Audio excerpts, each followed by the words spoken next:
Deputy speaker Raghurama Krishnam Raju custodial torture case విచారణలో పోలీసులు దూకుడు పెంచారు. ఈ కేసులో ఆరోపణలు ఎదుర్కొంటున్న కామెపల్లి తులసిబాబు ఒంగోలు ఎస్పీ ఆఫీసుకు రాబోతున్నారు.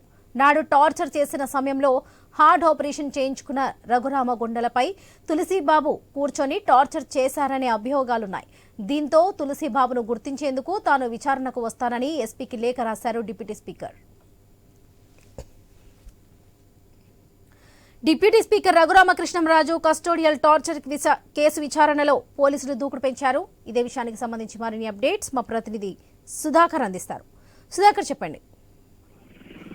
వరలక్ష్మి, ఏదైతే రఘురామకృష్ణరాజు కస్టోడియల్ టార్చర్ కేసుకు సంబంధించి విచారణ అధికారిగా ఉన్న ప్రకాశం జిల్లా ఎస్పీ దామోదర్ ఈ కేసు విచారణకు సంబంధించి ఆ కేసు విచారణలో వేగవంతం చేశారు. ఇప్పటికే ఈ కేసులో ఆరోపణలు ఎదుర్కొంటున్నారు. మాజీ సిఐడి ఏఎస్పీ విజయపాల్ తో పాటు ఏదైతే ఆ గుంటూరు జీజీహెచ్కి సంబంధించిన సిబ్బందిని ఇప్పటికే విచారించారు. ఈ నేపథ్యంలోనే విజయపాల్ ను ఈ కేసుకు సంబంధించి ఆరోపణ కూడా అరెస్ట్ చేశారు. మరోవైపు జీజీహెచ్ సిబ్బందిని కూడా విచారించిన నేపథ్యంలో మరోసారి ఈ కేసు ఏదైతే రఘురామకృష్ణరాజు కస్టోడియల్ టార్చర్ కేసుకు సంబంధించి ఈ కేసులో నిందితుడిగా ఉన్న కామేపల్లి తులసిబాబును కూడా ఈ రోజు విచారణ ఇస్తున్నారు. అయితే కస్టోడియల్ టార్చర్ కేసుకు సంబంధించి కస్టోడియల్ రఘురామకృష్ణరాజుని కస్టోడియల్ టార్చర్ అరెస్ట్ చేసిన సమయంలో ఆయన హార్ట్ ఆపరేషన్ చేసుకున్నారు. ఈ సందర్భంలోనే ఆయన ఏదైతే రఘురామకృష్ణరాజు గుండెలపై తులసిబాబు కూర్చొని టార్చర్ చేశారని చెప్పేసి ఈ కేసులో ఈ తులసిబాబు ఆరోపణలు ఎదుర్కొంటున్నారు. అయితే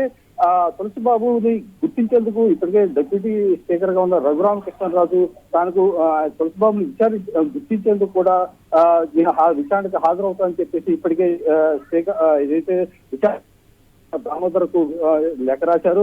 అయితే ముందు కామేపల్లి తులసిబాబుని కేసుకు సంబంధించి విచారించి అనంతరం ఏదైతే డిప్యూటీ స్పీకర్ రఘురామకృష్ణరాజు లేఖపై స్పందించే అవకాశం ఉన్నట్లుగా తెలుస్తుంది. అయితే ఈ రోజు మధ్యాహ్నం 1 గంట సమయంలో ఎస్పీ కార్యాలయంలో ఈ తులసిబాబును విచారించేందుకు మాత్రం ఎస్పీ దామోదర్ ఏదైతే తులసిబాబును విచారించేందుకు సిద్ధమయ్యారు. వరలక్ష్మి.